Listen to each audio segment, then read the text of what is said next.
नमस्कार दोस्तों, मैं जागृत Mishra student career plus academy पे आपका स्वागत करता हूँ। आज का टॉपिक स्टार्ट करते हैं, इंट्रोडक्शन ऑफ इंग्लिश ग्रामर।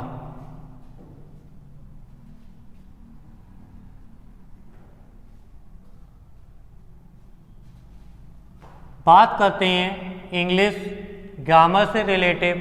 तो सबसे पहले इंग्लिश ग्रामर में कुछ भी स्टार्ट करने से पहले आपको दो बातों की जानकारी बहुत ज़्यादा ज़रूरी है कि आखिर इंग्लिश क्या है, और दूसरा वर्ड आपको दिखाई दे रहा होगा ग्रामर क्या होता है।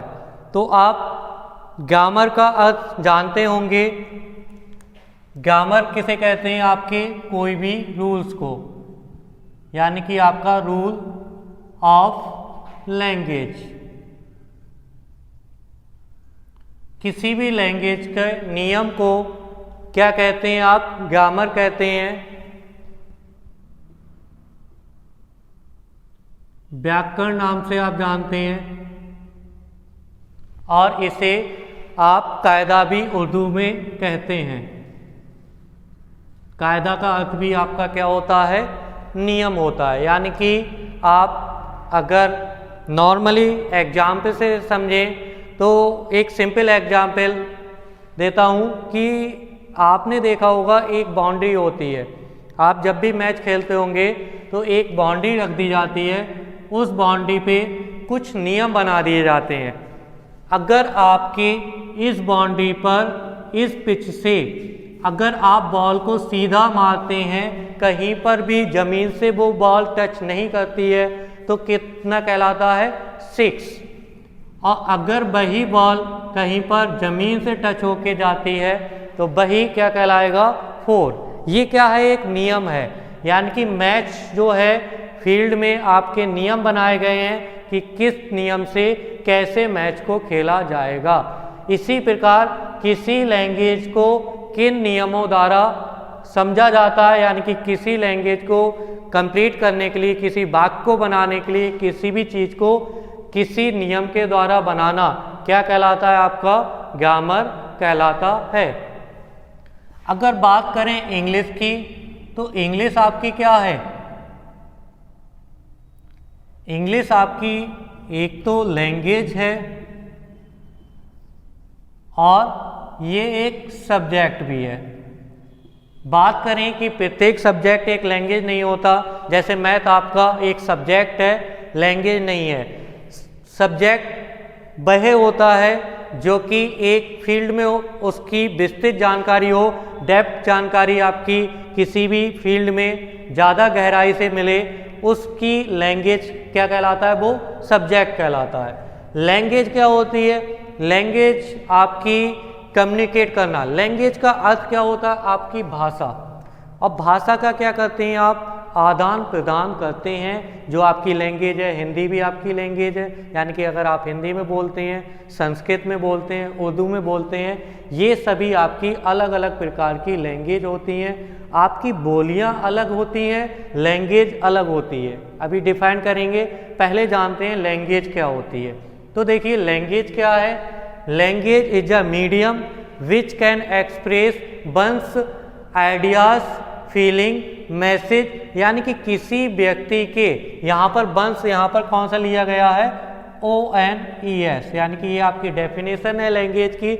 ये वंश का मतलब है किसी व्यक्ति के द्वारा कोई भी मैसेज, कोई भी फीलिंग, कोई भी आइडियाज़ को एक्सप्रेस करना क्या कहलाता है? लैंग्वेज कहलाता है। यानी कि आप किसी भी भाषा को कम्युनिकेशन करते हैं एक दूसरे तक, तो वो क्या कहलाता है? आपका लैंग्वेज कहलाता है। जो इंग्लिश है आपकी, वो कौन सी लैंग्वेज है? उसको किस आर्टिकल में रखा गया है, और लैंग्वेज कहाँ से आई?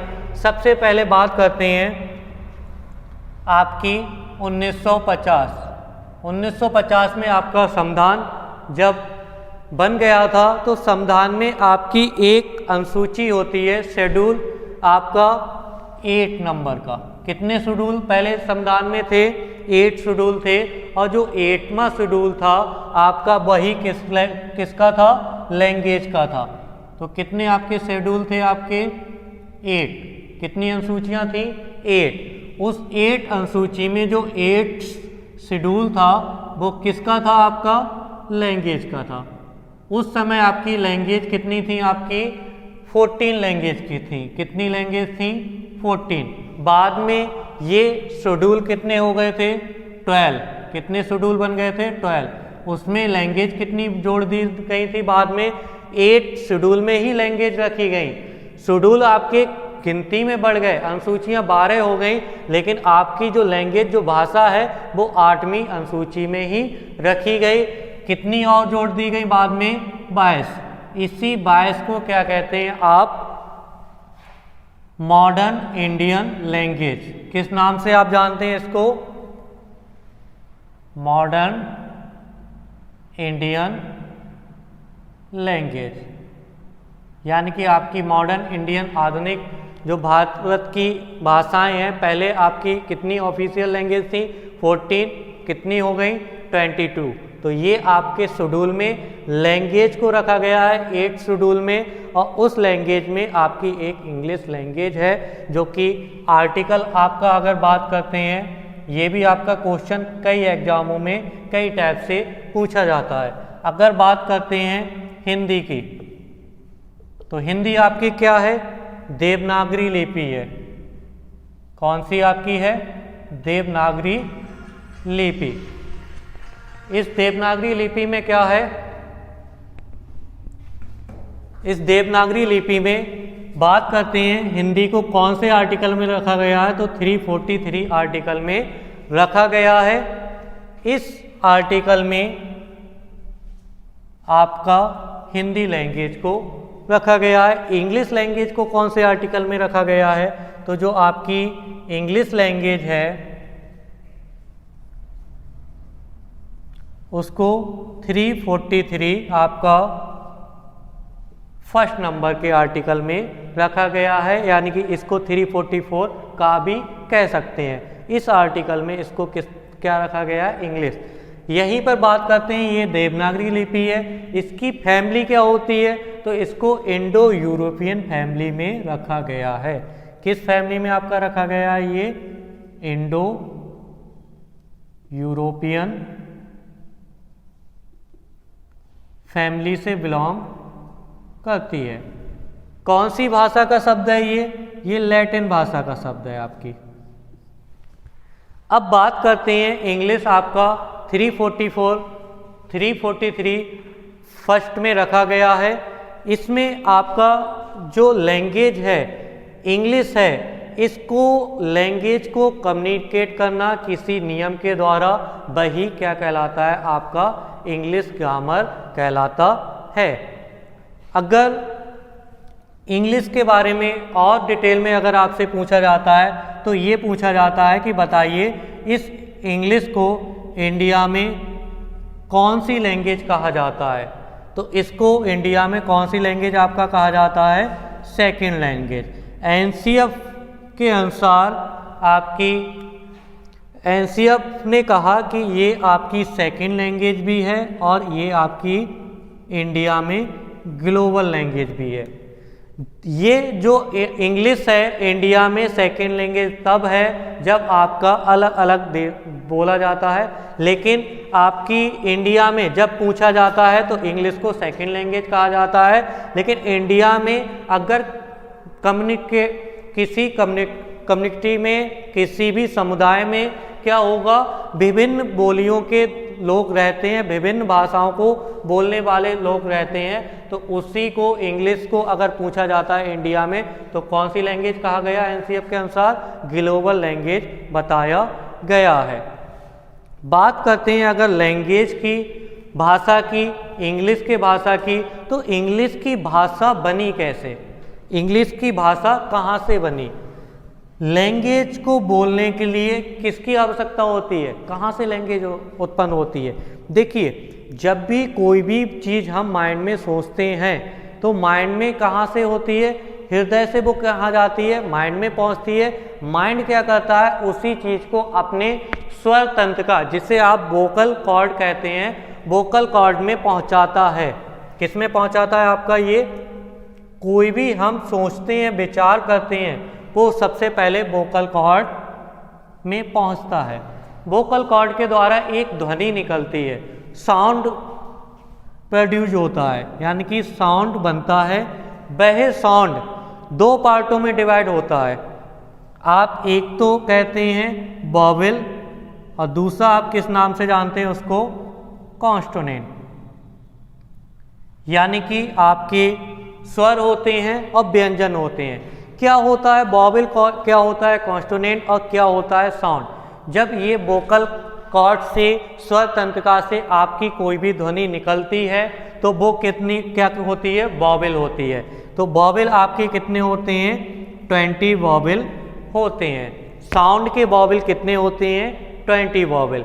कॉन्सोनेंट की बात करें, यदि यही ध्वनि हमारी किसी भी माउथ के पार्ट को टच करती है, आपके लिप को टच करती है, आपके टीथ को टच करती है, अगर आपके टोंग्यू को टच करती है, अगर आपके किसी भी पार्ट को टच करती है, तो वही बॉडी के किसी पार्ट को क्या टच करते हुए आता है, वही साउंड क्या कहलाता है, कॉन्सोनेंट। यानी कि व्यंजन क्या कब बनता है, जब ये आपके जो साउंड हैं, स्वर अगर डायरेक्ट आ रहे हैं तो स्वर होंगे, अगर वही साउंड आपके किसी पार्ट को टच करते हुए आ रहे हैं तो वही क्या कहलाएंगे, कॉन्सोनेंट कहलाएंगे।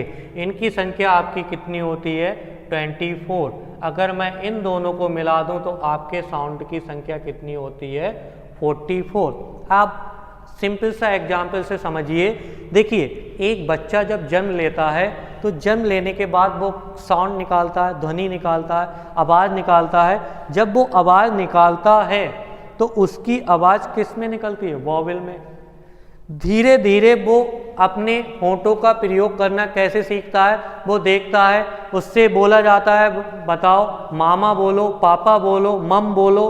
तो ऐसे वर्डों को जब उसका बच्चे को प्रयोग कराया जाता है तो बच्चा क्या करता है, ऑब्जर्व करता है, यानी कि एक्वायर करता है नॉलेज को।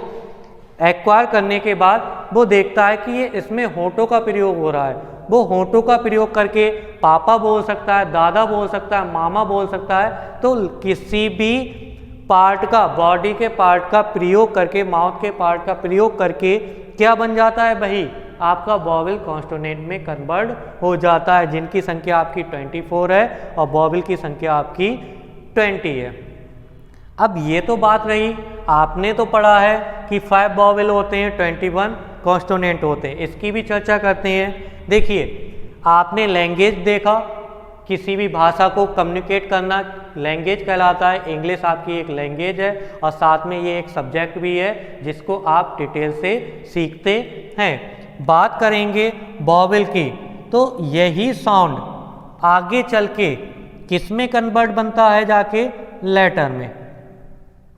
इसका अर्थ क्या है, यानी कि आपके लेटर कहाँ से बने हैं, साउंड और लेटर में अंतर क्या होता है। देखिए, साउंड जो होता है आपका ध्वनि होती है। ध्वनि को हम लिखित रूप में नहीं कर सकते, ध्वनि को हम सिर्फ बोल सकते हैं, लिख नहीं सकते। जैसे कि आपका एक एग्जाम्पल अगर मैं बताऊं, जैसे कि आपने पुट, इसको आपने क्या बोला, ऊ बोला, और बट में आपने यू को क्या बोला, आ बोला।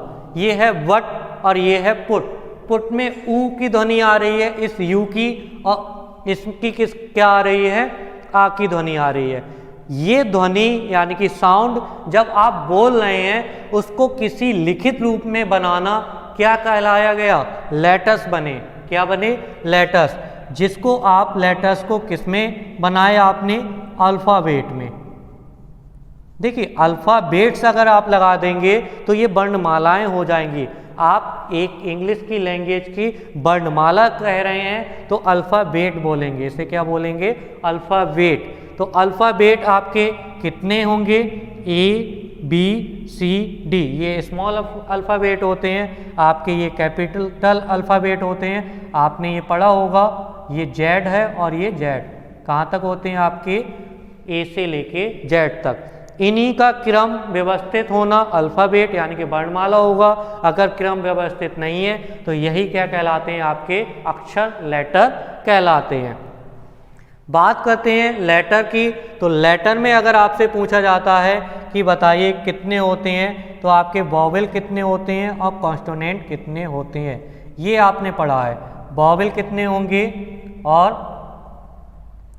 कॉन्सोनेंट कितने होते हैं, तो ये आपके वॉवेल 5 होते हैं और ये आपके 21 होते हैं। इनकी संख्या कम क्यों हो गई? जैसा कि मैंने बताया ध्वनि तो बहुत होती हैं, लेकिन उन ध्वनि को आपने जो चिन्हों में, प्रतीक चिन्हों में बनाया, ए से लेके जेड तक अल्फ़ाबेट जिसे बोला, वो कितने बनते हैं, जाके आपके वॉवेल 5 बन जाते हैं, और कॉन्सोनेंट जो आपके 24 थे वो कितने हो जाते हैं, 21 हो जाते हैं। ये आपका क्या है, किसी लैंग्वेज को साउंड से लेटर में बनाना, यानी कि आप किसी साउंड को आप लिख नहीं सकते, सिर्फ बोल सकते हैं। उस साउंड को, जैसे आपने नंबर सिस्टम पढ़ा होगा, संख्या संख्यांक, वैसा ही यही फॉर्मूला इसमें भी प्रयोग होता है। बात करते हैं लेटर से। आपने पढ़ा होगा कि लेटर से आपका क्या बनता है, वर्ड बनता है, यानी कि शब्द बनता है। अगर मैं पूछूं शब्द कितने होते हैं, तो आपका आंसर क्या होगा कि शब्दों की संख्या तो बहुत होती है, काउंट ही नहीं की जा सकती। लेकिन मैं कहूँ शब्द आपके 8, जिन्हें आपने किस नाम से जाना, पार्ट्स ऑफ स्पीच, यानी कि आपके जो पार्ट्स ऑफ स्पीच होते हैं 8 होते हैं, वही शब्द होते हैं। संसार में कितने शब्द हैं, 8। कौन कौन से शब्द हैं? या तो वो होगा, जो शब्द होगा वो या तो नाउन होगा, किसी का नाम हो सकता है, या फिर आपका प्रोनाउन होगा, या आपका वो वर्ब हो सकता है, या आपका वह कोई भी एडजेक्टिव हो सकता है, आपका एडवर्ब हो सकता है, आपका प्रीपोजिशन हो सकता है, कंजक्शन हो सकता है, या फिर इंटरजेक्शन हो सकता है। यानी कि आपके जो वर्ड हैं वो कितने प्रकार के होते हैं, पार्ट ऑफ स्पीच को ही वर्ड कहते हैं, यानी कि सभी पार्ट ऑफ स्पीच क्या हैं, आपकी वर्ड हैं। आर्टिकल भी इसमें रखा जाता है, लेकिन उसे काउंट 8 पार्ट ऑफ स्पीच में नहीं किया जाता। बात करते हैं वर्ड से आगे क्या बनता है, आपका क्लॉज बनता है। क्लॉज क्या होता है, यानी कि सेंटेंस से पीछे का पार्ट, सेंटेंस जो कि आपका पूरा कंप्लीट हो जाए। अब सेंटेंस आपका पूरा कंप्लीट होने के बाद क्या होता है, सेंटेंस से पीछे आपका जो भी वाक्य का छोटा सा अंश होता है वही क्या कहलाता है, क्लॉज। एक दूसरा भी आपका होता है जिसे आप क्या कहते हैं, पैराज। ये क्या होता है, इसमें आपका जो फॉर्मूला होता है उसमें सिर्फ आर्टिकल होगा, इसमें एडजेक्टिव होगा, और क्या होगा, आपका नाउन होगा। यानी कि इतने फॉर्मूले को आप क्या कहते हैं, पैराज कहते हैं। क्लॉज क्या होता है, इसमें आप अगर बात करें तो एक आपका होता है प्रिंसिपल क्लॉज,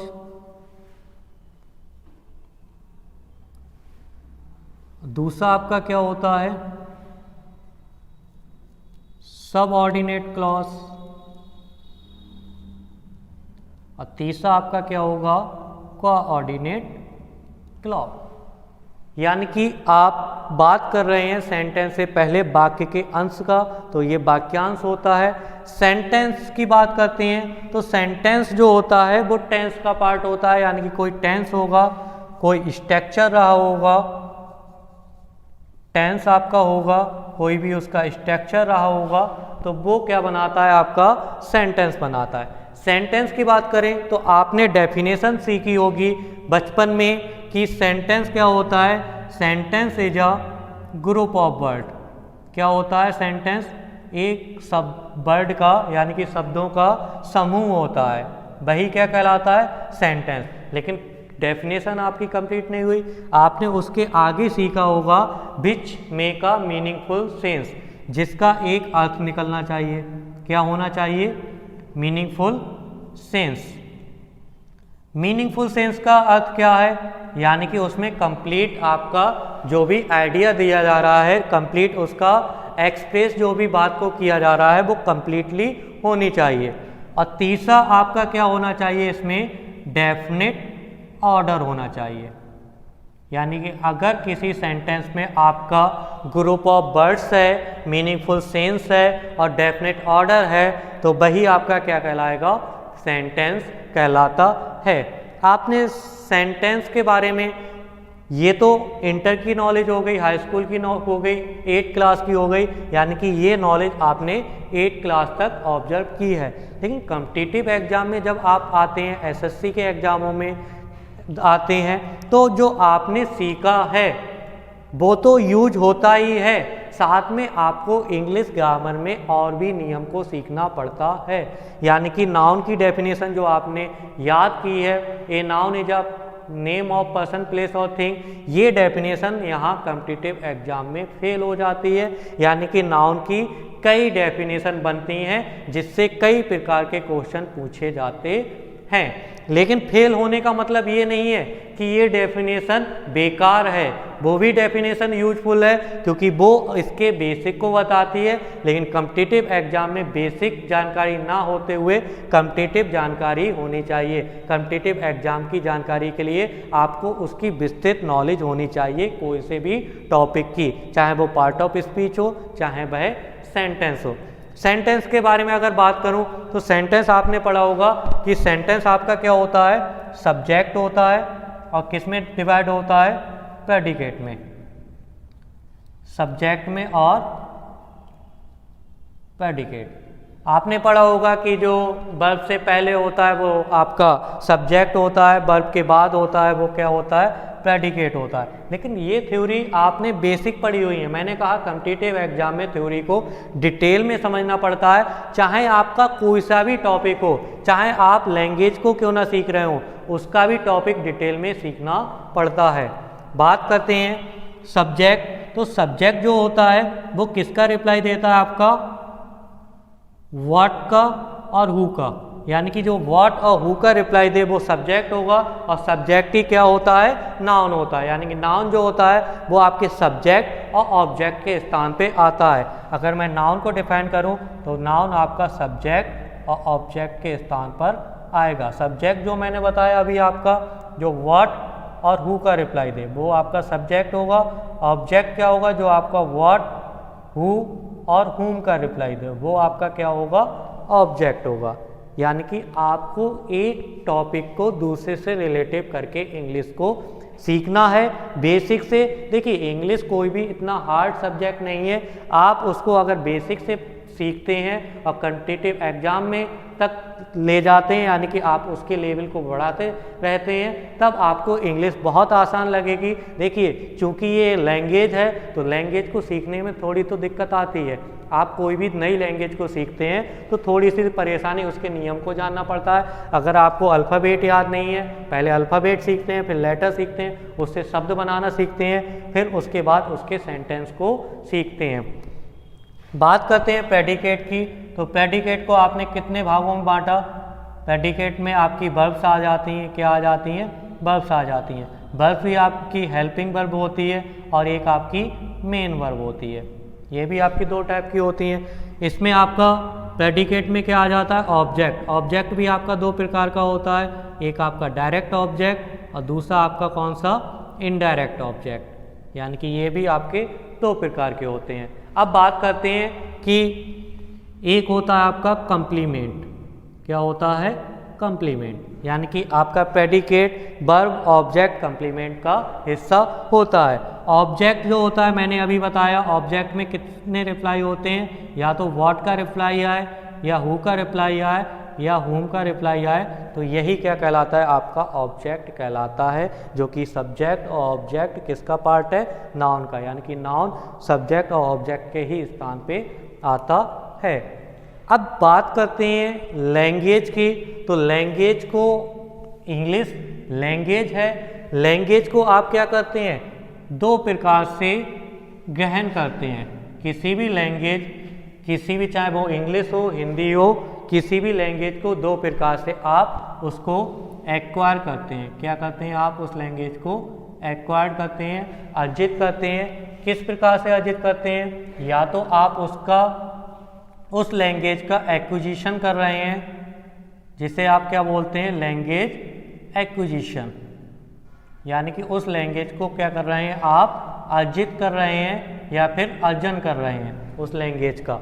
दूसरा क्या करते हैं आप उस लैंग्वेज का आप क्या करते हैं, लर्निंग करते हैं, यानी कि उस लैंग्वेज को किसी नियम के द्वारा, किसी ग्रामर के द्वारा लर्निंग करते हैं कि ए का प्रयोग कहाँ होता है, एन का प्रयोग कहाँ होता है, तो वो भी आपका लर्निंग का पार्ट है, यानी कि उस लैंग्वेज को सीख रहे हैं। अगर आपकी इंग्लिश ये आपके एनवायरनमेंट में, आपके घर के आसपास बोली जाती तो आप लैंग्वेज को क्या कर लेते, बहुत आसानी से अर्जित कर लेते। लेकिन आपके माहौल में ना बोलने के कारण, एनवायरनमेंट में ना बोलने के कारण आप उसको लर्निंग करते हैं, नियम के द्वारा सीखते हैं। और आप जानते हैं लर्निंग करना कॉन्शियस होता है और ये आपका अर्जित करना सब कॉन्शियस होता है, जिसमें आपको ज़्यादा प्रॉब्लम ना लगा के आप आसानी से सीख लें, यानी कि अर्जित कर लें। और जिसमें थोड़ा सा इफ़ेक्ट, जैसे आप बुक का प्रयोग करके, ग्रामर का प्रयोग करके सीखते हैं, वो क्या कहती है, आपकी लर्निंग कहलाती है। इसके बाद अगर मैं बात करूं जो आपने सीखा, इसकी डिटेल में जाएं तो इंग्लिश ग्रामर में कुछ नहीं है, सिर्फ आपको क्या सीखना है, वर्ड को जानना है, यानी कि पार्ट ऑफ स्पीच को सीखना है, टेंस को सीखना है, सेंटेंस में जो आप बनाते हैं किसी टेंस में, उसमें सेंटेंस प्रयोग करते हैं, कौन कौन सी पार्ट ऑफ स्पीच का प्रयोग करते हैं, इसी की नॉलेज को प्राप्त करना, यही सब इंग्लिश ग्रामर में आप सीखते हैं। आपको कॉम्पिटिटिव एग्जाम में जब आते हैं तब बहुत दिक्कत आने लगती है, क्योंकि आपके पास इंग्लिश ना होने के कारण, या आप हिंदी बोर्ड के होने के कारण यूपी बोर्ड में इंग्लिश का अभाव आपका रहता है। आप देखते हैं सीबीएसई बोर्ड वाला इंग्लिश को बहुत जल्दी से सीख जाता है, अर्जित कर जाता है, क्योंकि उसका इंग्लिश मीडियम है, यानी कि माहौल ही इंग्लिश का रहा है, तो वो उस ज्ञान को बहुत जल्दी अर्जित कर लेता है। लेकिन आपको लर्निंग करनी पड़ती है, यानी कि आपको सीखने में थोड़ा सा क्या करना पड़ता है, मेहनत थोड़ी सी करनी पड़ेगी। आपको सीखने के लिए इंग्लिश प्रैक्टिस करनी पड़ेगी। जब आप इंग्लिश में थोड़ी सी प्रैक्टिस करेंगे, उसके बेसिक को जान जाएंगे, तो इंग्लिश भी आपको, इंग्लिश से ना डर लगेगा, इंग्लिश भी आसानी से सीख सकते हैं। लैंग्वेज एक्विजिशन और लर्निंग के बारे में जाना, आपने इंग्लिश ग्रामर का इंट्रोडक्शन जान लिया कि आपकी कौन सी लैंग्वेज होती है, कौन से आर्टिकल में रखा गया है, कौन सी फैमिली में, एनसीएफ ने इसको क्या कहा है। आपने साउंड के बारे में जाना, साउंड के 20 वॉवेल्स, कॉन्सोनेंट, लेटर कैसे बने, वर्ड कहाँ से आए, वर्ड में क्या क्या आता है, यानी कि सभी पार्ट ऑफ स्पीच आती हैं, आपके सेंटेंस, यही आपका बेसिक इंग्लिश ग्रामर का इंट्रोडक्शन है। अगर आपकी कोई भी प्रॉब्लम हो, कोई भी डाउट हो, तो आप पूछ सकते हैं। और अगर आपको ये वीडियो अच्छी लगी हो तो आप इस वीडियो को सब्सक्राइब करें तथा लाइक करें और अपने दोस्तों में शेयर करें। Thank you.